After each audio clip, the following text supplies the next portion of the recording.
I think when you came to me with that idea, I was really interested because gender is something that is such a huge topic to explore. And as educators, I think we have that responsibility to examine what the children are being exposed to, because stories and books are so important in the development of children. So the first step was to deconstruct our book collection at OSHC into different categories. The categories that we decided to divide our books into were books with a male main character, books with a female main character, books with animal main characters, and we had gender neutral books as well, in which the main characters were sexually ambiguous or the genders were equal. And through the sorting process, our subdivisions started to emerge naturally and themes started to emerge, like for the girls, for example, girls only club books were a big theme. Fairies, princesses, there were a group of cultural books, and there were also gender neutral books with female main characters. Within the male main character books, the subdivisions that emerged were sport books. There were a lot of battle and fighting books, superheroes, a gross and mischievous theme. There were neutral books and fantasy and adventure.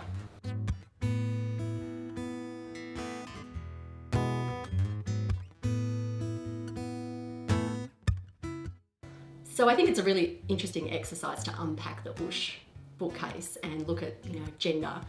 Well, just thinking from my own collection in the classroom, a lot of the classic books would probably adhere to the standard norms with genders and the gender roles that, a male character would have and a female character would have. Gender actually, now that I think about it, gender is actually not something that I really thought about when I'm looking at the books. It's the themes, and that's what children's books are really good at, looking at strong themes. Also, in terms of themes, particularly with children's books, there's often a strong moral component. There's usually a message that's delivered through the author. Kids need to see a range of roles and activities and things being done by both boys and girls. I think there'll be a fairly even spread between male and female characters, because I feel as though, certainly in children's authorship, there are quite a lot of female writers, and I know they do make a conscious effort to include female characters. The first thing that we identify often when we identify ourselves or represent ourselves to others is we do it based on our gender, that we are male or female. Gender has affected my experience in education really strongly. Certainly as a male primary school teacher, I'm one of very few. Certainly in New South Wales public schools, the statistics are roughly 1 in 6 teachers is male. For me, as a mum and as someone who works in education, the big issue for me is gender stereotyping and how detrimental that can be. But again, parents have a huge role to play as well, because they are the first educators, and they need to be as open with the children and let them know that if you're a girl, you can do everything that a boy can do, for example. And as parents, we just need to be aware of when our kids say things like, oh, I'm not going to try out for the cricket team because girls don't play cricket. Well, yes, they do. I think that, with their families and with their parents, there's always going to be that impact of, traditional roles of gender and what they should be doing, girls doing gymnastics, the boys doing taekwondo, and I think that that's still there a little bit. As educators, we are able to, cater for the full range of boys and girls, and realise that not every boy is going to want to kick a footy on the field, and not every girl is going to want to sit quietly in a classroom writing and colouring in. That's not what we expect from children anymore. Traditional school structures have been here for so long, and it's hard to break out of that.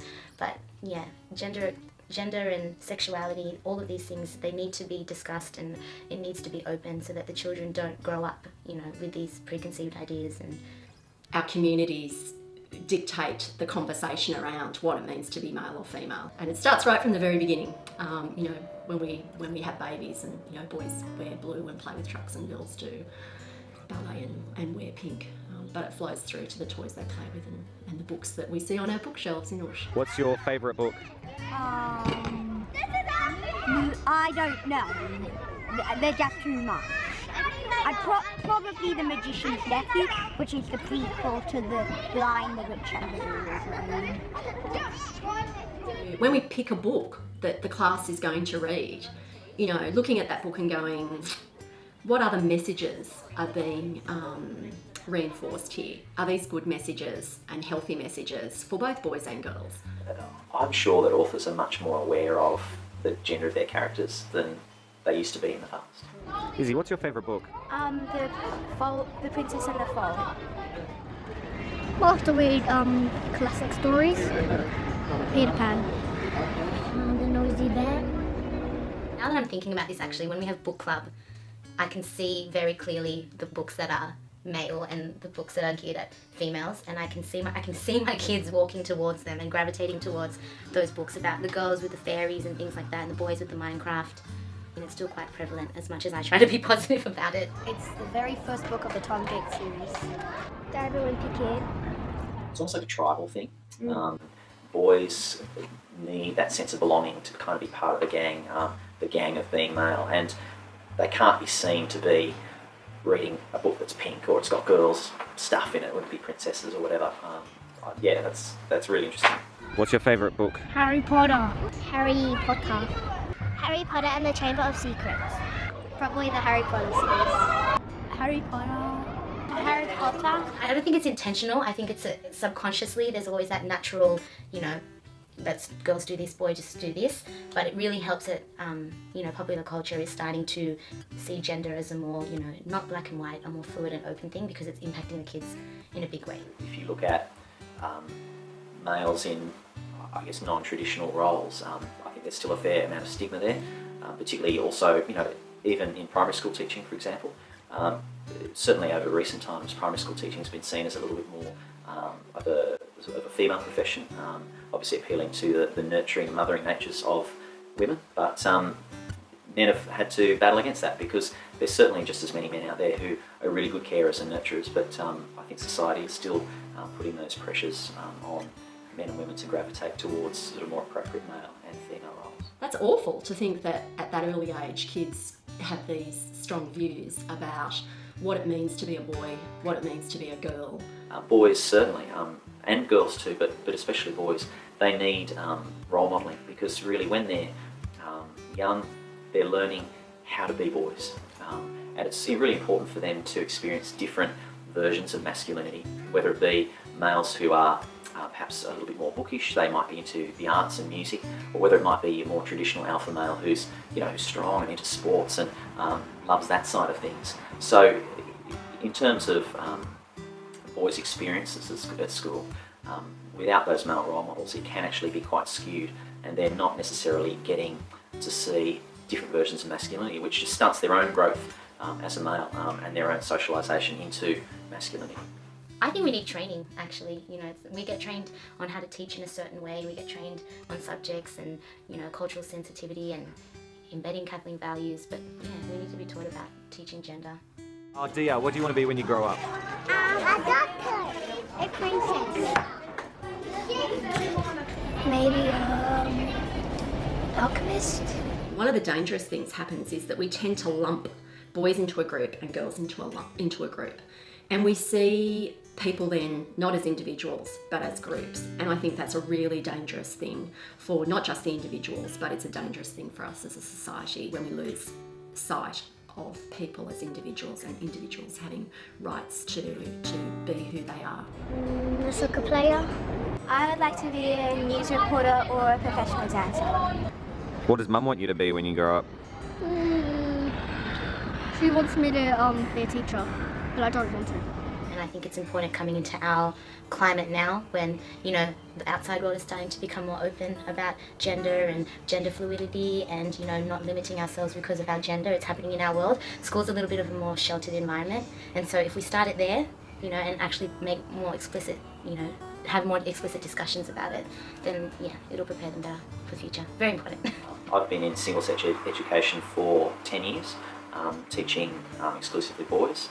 I've also been in co-ed education, and what I found is that boys do have distinct ways of learning. There are a number of boys, of course, that are very comfortable with sitting at a desk for long periods of time, reading and writing, the sorts of things that perhaps boys aren't traditionally strong at.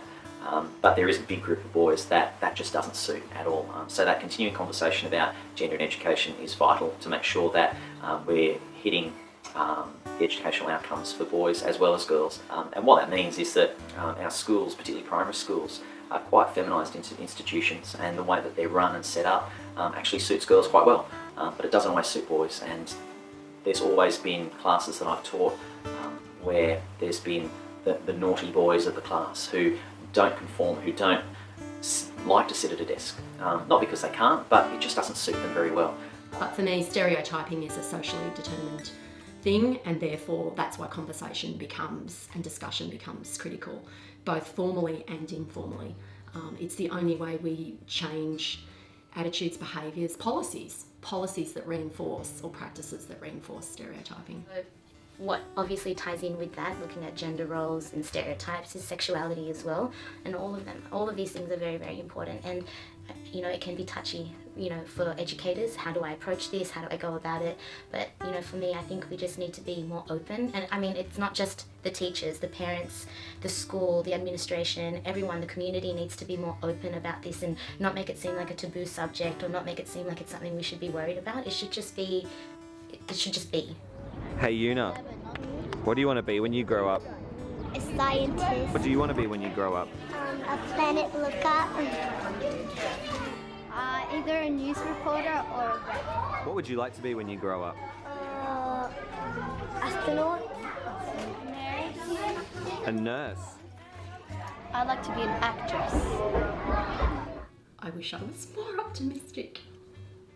I'm really surprised to see that there are quite a lot of male protagonists. I would have said that there might have been slightly more female protagonists, knowing that certainly in terms of children's authorship, that a lot of children's authors are female.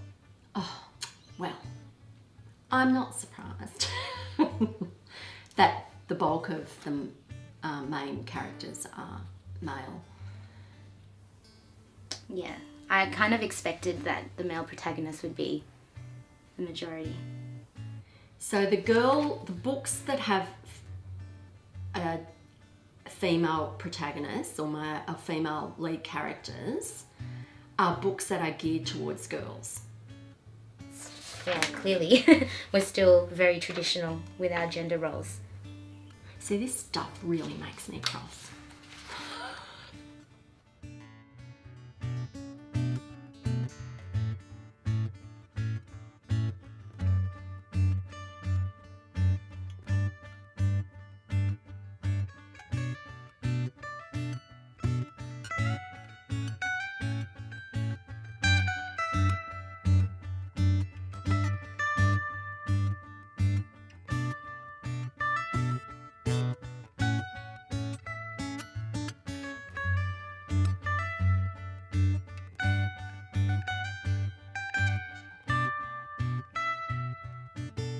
The journey of this video began as a curious investigation into what the children at Epping Heights Bush were reading.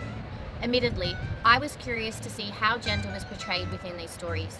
Were there stories of princesses being saved by princes, or were there stories that left children feeling empowered and wanting to take their life direction into their own hands? We discovered far more than we anticipated through this journey, but most importantly, we provided a platform for experienced educators to talk about this important topic of gender in education. This discussion, like so many we have had throughout history and continue to have today, is a real balancing act between thousands of years of human culture and basic human rights. And it raises a very interesting question about whether or not our cultures suppress or enhance our own identities.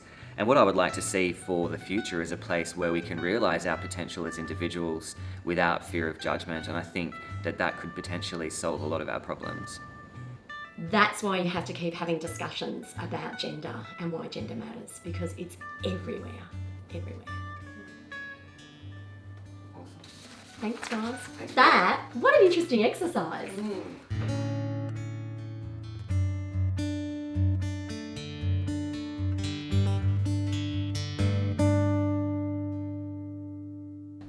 You know what would be really good?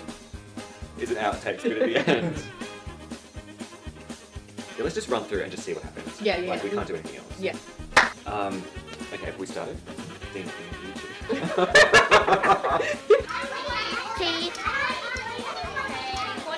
What's a lemon?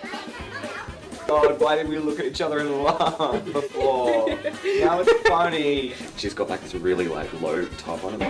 Hey Daniel, what do you want to be when you grow up? Nothing. That was my aspiration too. What am I gonna do? Just wipe your eyes. Alright, hang on. I've just got to quickly just do something. Okay. I don't know what, but move around.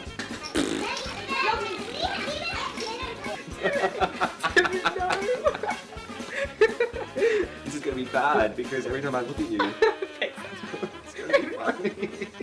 Just wait. I just gotta leave and come back. I think we might just need to get it out of our system and just have a discussion about normal things. Okay. Frankie, what's your favourite book ever? Nothing. Don't you read anything? No, I don't know how to read. Maybe if I close my eyes, do you reckon in the video you can tell my eyes closed?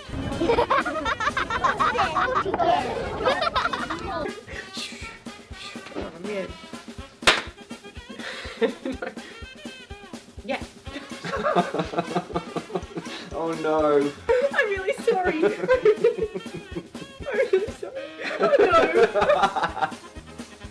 What's happening? This could ruin everything. Ruin the whole day.